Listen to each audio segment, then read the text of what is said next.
বন্ধুরা, এই সময়ে দুটো গুরুত্বপূর্ণ খবর সামনে বেরিয়ে আসছে, যার মধ্যে প্রথমটা হলো কানাডা থেকে আর দ্বিতীয়টা ব্রিটেন থেকে। একটা আপডেট খালিস্তানি রিলেটেড এবং অপরটা ভারতের কাশ্মীর রিলেটেড, যেখানে প্রধানমন্ত্রী নরেন্দ্র মোদীকেও টার্গেট করা হয়েছে। প্রথম এবং সবচেয়ে বড় খবর বেরিয়ে আসছে ভারত ও কানাডাকে নিয়ে।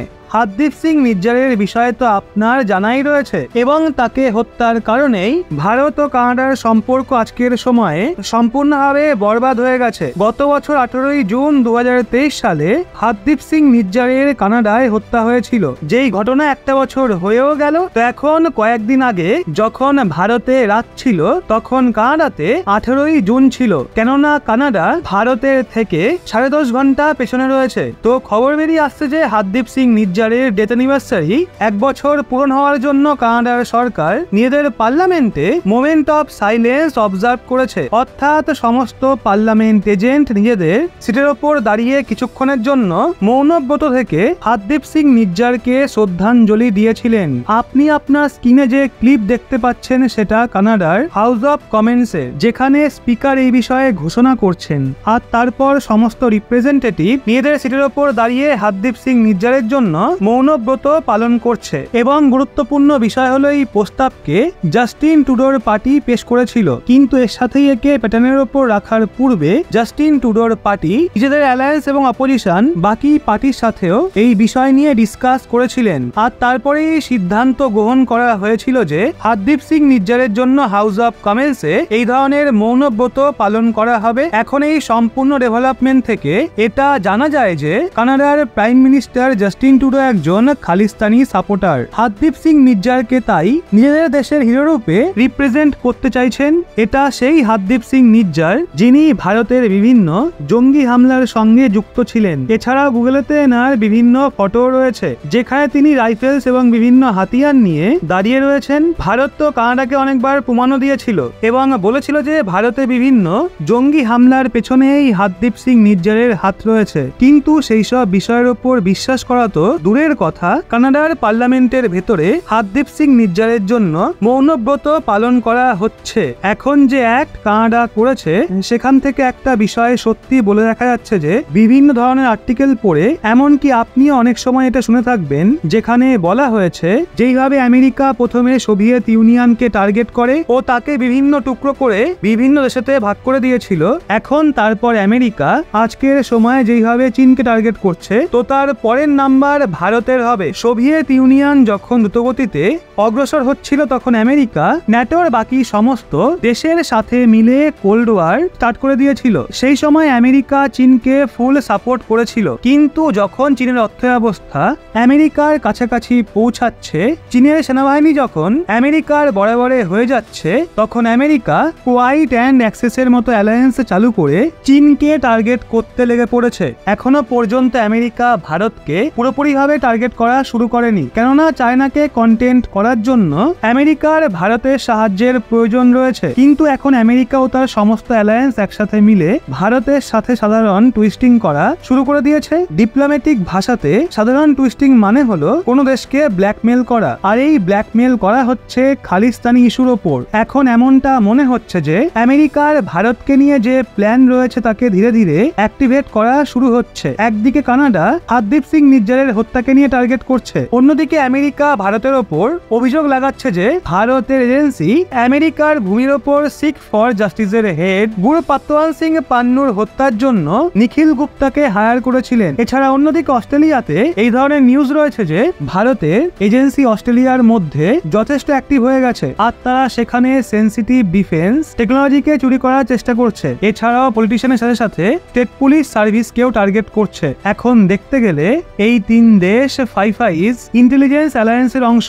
এখানে খালিস্তানি এলিমেন্ট লক্ষ লক্ষ সংখ্যায় রয়েছে। এখন এই সমস্ত দেশ এমনটা প্রচার করার চেষ্টা করছে যে ভারত ইন্টারন্যাশনাল লর সম্মান একদমই করে না, এছাড়াও অন্য দেশে গিয়ে সেখানকার সিটিজেনের হত্যা করায়। আর এই সমস্ত অভিযোগ ভারতের ওপর অ্যাগ্রেসিভ ভাবে তখন লাগানো হয়েছে যখন ভারত বিশ্বের তৃতীয় সবচেয়ে বড় অর্থব্যবস্থা হতে চলেছে। আজ থেকে প্রায় 5 বছর পর ভারতের ইকোনমি $5 ট্রিলিয়ন ডলারকে ক্রস করে যাবে। আর আমেরিকা ও চীনের পর ভারত বিশ্বের থার্ড লার্জেস্ট ইকোনমি হয়ে উঠবে। কিন্তু তার আগে সম্পূর্ণ বিশ্বতে একটাই ন্যারেটিভ চালানোর চেষ্টা করা হচ্ছে, ভারতে গণতন্ত্র বিপদের মুখে রয়েছে। প্রধানমন্ত্রী মোদীর শাসনকালে মাইনরিটিস এবং মুসলমানদের টার্গেট করা হয়, হিউম্যান রাইটস এর সম্মান করা হয় না। এছাড়াও ইন্টারন্যাশনাল রুল অফ লর সম্মান ভারত সরকার একদমই করে না। এখন যেমন যেমন ভাবে ভারতের অর্থব্যবস্থা মজবুত হবে, ভারতের ওপর এই ধরনের অভিযোগ আরো বেশি পরিমাণে লাগবে।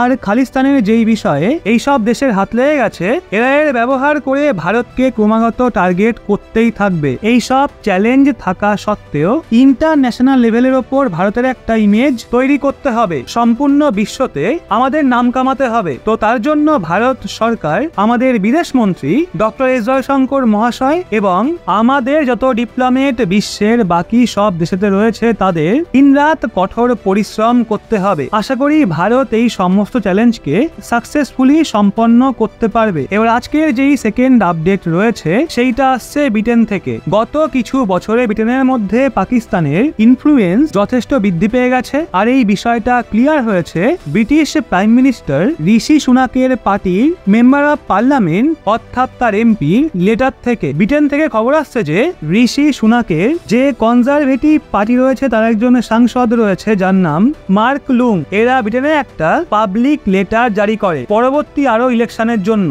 এবং কনজারভেটিভ পার্টির জন্য স্থানীয় মুসলমানদের থেকে সাপোর্ট চেয়েছে। এখন সাপোর্ট চাওয়ায় একদমই ভুল নেই, তিনি সেখানে ব্রিটেনের মধ্যে বসে যা ইচ্ছা তাই করতে পারেন, আর তাতে আমাদের কিচ্ছু যায় আসে না। কিন্তু মার্ক লুং যেই পাবলিক লেটার ইস্যু করেছে সেখানে না কেবল কাশ্মীর সম্পর্কে ভারতকে টার্গেট করেছে, বরং আমাদের প্রধানমন্ত্রী মোদিজির বিষয়েও কমেন্ট করেছে। আসলে মার্ক লুং একটা লেটার জারি করে বলেছে যদি তাদের পার্টি অর্থাৎ কনজারভেটিভ পার্টিকে সাপোর্ট করা হয় তাহলে ব্রিটেনের সংসদের মধ্যে কাশ্মীরের বিষয়ে তাদের সাপোর্ট করবে। তিনি বলেছেন যে ব্রিটেনে পাকিস্তানে যে সমস্ত লোকজন রয়েছে তারা সবাই মিলে তাকে এবং তাদের কনজারভেটিভ পার্টিকে ভোট দেবে, কেননা সংসদের মধ্যে কেবল তিনিই রয়েছেন যিনি ভারতের বিরুদ্ধে গিয়ে কাশ্মীর বিষয়কে তুলে ধরবেন। ভারত সরকার কাশ্মীরের লোকেদের ওপর যে অত্যাচার করছে তার উপর তিনি সংসদে গিয়ে প্রশ্ন করবেন। এছাড়াও মার্ক লুং পত্রে আরো লিখেছে ভারতের মধ্যে প্রধানমন্ত্রী মোদী তৃতীয়বারের মতো নির্বাচনে জয়ী হয়েছেন, ভারতীয় জনতা পার্টির সরকার আবারও